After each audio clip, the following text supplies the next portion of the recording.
কি আজব গাছ লাগালাম, ফুলের দেখা পাই না। কারণ আমি ঘুম থেকে উঠতে একটু লেট করে ফেলি, আর ততক্ষণে ওনারা ঘুমিয়ে যায়। কি চিনতে পেরেছেন এই গাছটি? হ্যাঁ, মর্নিং গ্লোরির কথা বলতেছি। কার কার বাগানে আছে এই গাছটি অবশ্যই ফুলের পিক দিবেন।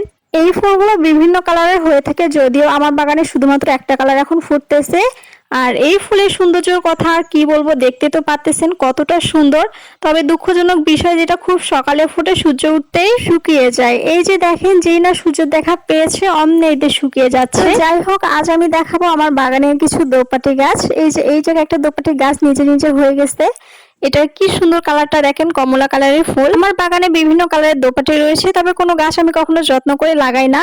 আর প্রতিবারে ভাবি যে হয়তো এবার কিছু কালার হারিয়ে যাবেন, কিন্তু না, প্রতিবারে কোনো না কোনো ভাবে বীজ থেকে এইভাবে যেন চারা হয়ে যায়, আর অনেক অনেক আবার কালার পেয়ে যায়। মাঝে মাঝে তো এমনও হয় যে কালারটা আমার বাগানেই ছিল না, সেই কালারটাও চলে এসেছে। সাদা কালার, মিষ্টি কালার, গোলাপি কালার, কমলা কালার, লাল কালার, বেগুনি কালার, বিভিন্ন কালারের দোপাটি রয়েছে।